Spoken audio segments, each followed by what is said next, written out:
Bonjour! Alors aujourd'hui, on commence un nouveau chapitre. Je t'amène découvrir le côté obscur des mathématiques, c'est-à-dire les fractions. Faut pas que tu prennes peur, tu vas voir, on va y aller pas par pas, puis ça va bien aller. Alors on commence avec du vocabulaire un peu facile. Quand on a une fraction comme ça ici, on a toujours un nombre qui est en haut et un nombre qui est en bas.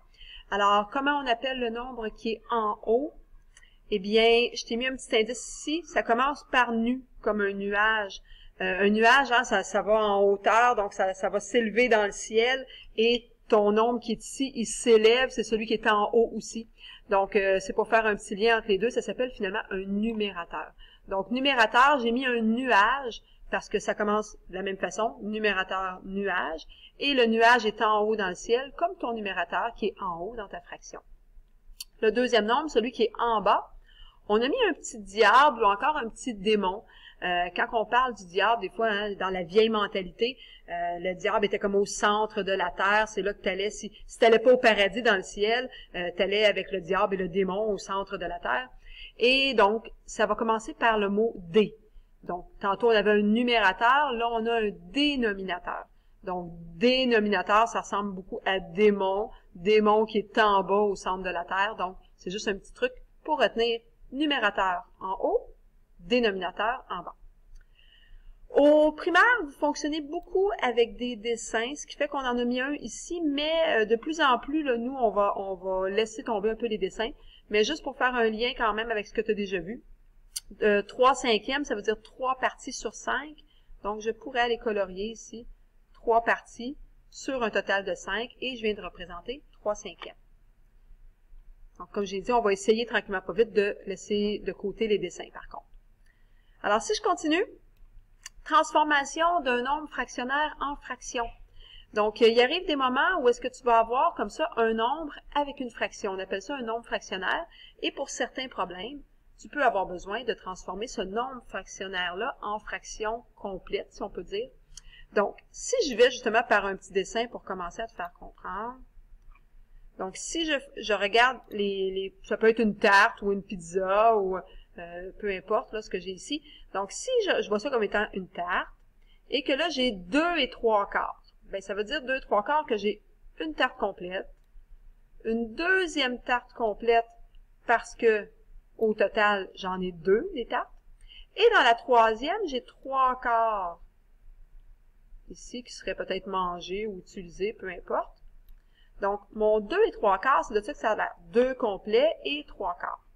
Bon, mais si ça ne me tente pas de faire un dessin, si je veux passer à une autre étape sans dessin. Le numérateur. Ah, mais avant que je te montre ça, c'est vrai, je voulais juste les compter avec toi. Le nombre qui va avoir au numérateur, c'est ce que j'ai colorié. J'ai colorié combien de parties? J'en ai colorié, si je les compte, 1, 2, 3, 4, 5, 6, 7, 8, 9, 10, 11. J'ai 11 parties de colorier, et puis mon dénominateur va être à ce moment-là 1, 2, 3, 4, parce que chaque tarte est divisée en 4 parties. Donc, j'aurai 11 sur 4, parce qu'une tarte est 4 parties. Donc, maintenant que j'ai vu mon... Oups, j'ai triché un peu.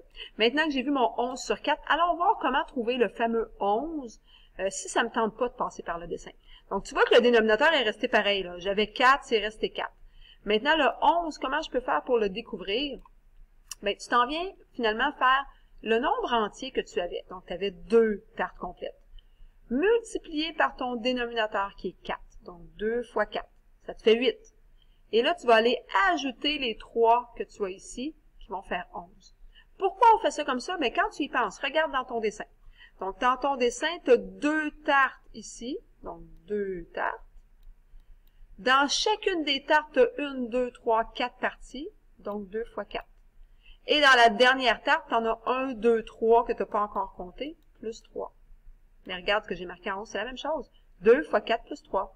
Donc, mes 2 tartes complètes, plus les 3 petites parties de tartes qui sont ici.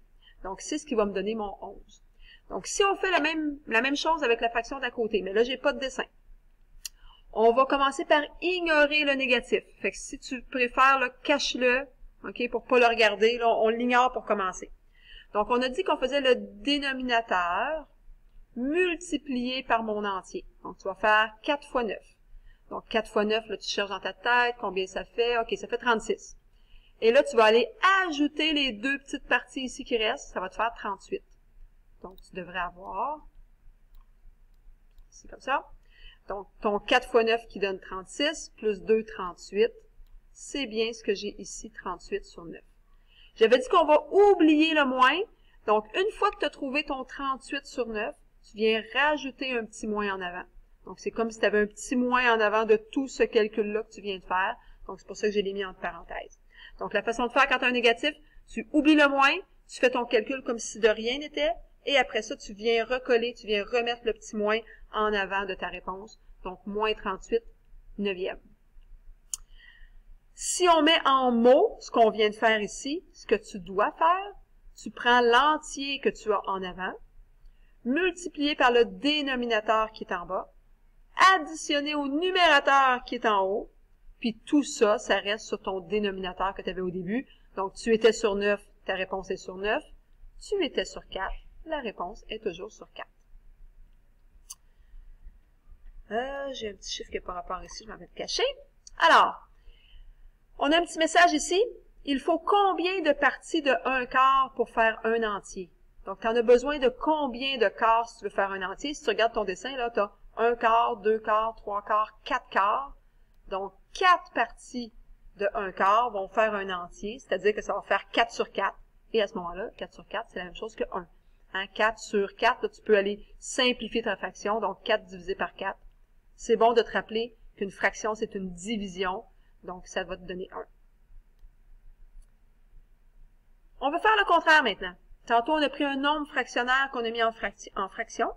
Là, je prends une fraction que je veux mettre en nombre fractionnaire. Donc, c'est de voir mon 8, il rentre combien de fois dans 40? Tu vas dire, bon, ben, 43 divisé par 8, ça me donne combien? Bon, ça rentre 5 fois, hein, parce que 5 fois 8, ça fait 40.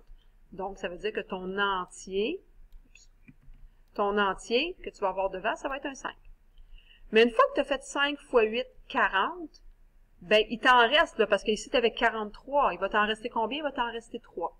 Donc, il va te rester 3, oups, je me suis trompée ici, 3 huitièmes. Je vais changer, que je viens de défaire ça ici. J'avais fait un petit copier-coller, puis je me suis fait prendre. Donc, ici, 3 huitièmes. Dans mon deuxième ici, je fais la même chose, j'ignore le moins pour commencer. 3 rentre combien de fois dans 34? Donc, 3 va rentrer 11 fois.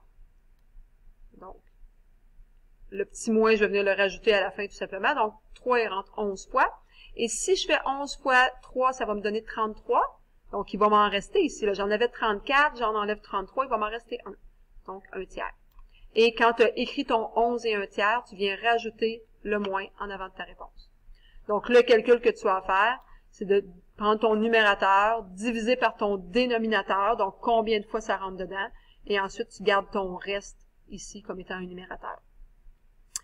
Tu as des petits exercices à faire ici, donc j'aimerais ça que tu les fasses, mets la vidéo sur pause et tu continueras par la suite.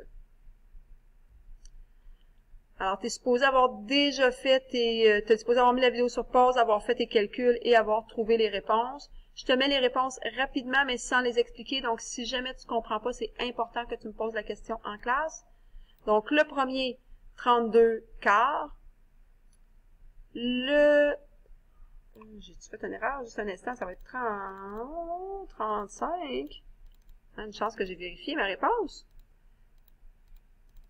OK. Donc, 35 quarts plutôt. Parce que 8 fois 4 va donner 32 plus 3. Ça va me donner 35. Ensuite, le deuxième, lui, je veux le mettre en nombre fractionnaire. Donc, en nombre fractionnaire, ça va me donner moins 4 et 7 douzièmes. Ici, j'ai un nombre fractionnaire que je veux mettre en fraction, moins 30 sur 7.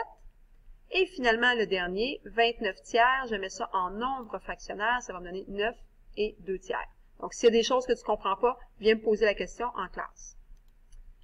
Page suivante. Alors, on arrive avec les droites numériques. Donc, comment identifier une fraction sur une droite numérique? Par exemple, quelle fraction irait à la place du point d'interrogation ici? Alors, premièrement, pour le numérateur, tu vas compter, il y a combien de bons, combien d'espace entre ton entier, qui est le 3, et finalement le nombre que tu cherches. Donc, ici, il y en a 2. Donc, j'ai 2 espaces après le 3, ce qui fait que mon numérateur sera à ce moment-là 2, donc dans ma fraction. Pour le dénominateur, ben là, on va aller voir autre chose. Pour le dénominateur, on va aller voir entre mes deux entiers consécutifs. C'est bien important, hein? Là, c'est consécutif parce que c'est 3 et 4. Mais si j'avais 3 et 5, 3 et 5, c'est pas des nombres consécutifs, là. Donc, 3 et 4, ce sont des nombres consécutifs. Je compte, j'ai combien d'espaces? 1, 2, 3, 4, 5. Donc, j'ai 5 espaces, ce qui veut dire que mon dénominateur sera 5. Donc, ma fraction a un numérateur de 2, un dénominateur de 5. Ma fraction est 2 cinquièmes. Mais, faut pas oublier que j'ai un petit 3 ici en avant, donc j'ai 3 entiers, ce qui va faire au total 3 et 2 cinquièmes. Donc, 3 et 2 cinquièmes, c'est entre 3 et 4. Donc là, ça fonctionne. Tu as un exercice que je veux que tu complètes et on va le corriger en classe ensemble. Donc, il faut que tu me donnes la valeur du point d'interrogation. Donc, tu as 6 réponses à marquer, 2 sur chaque droite numérique. Donc, on reprend ça en classe.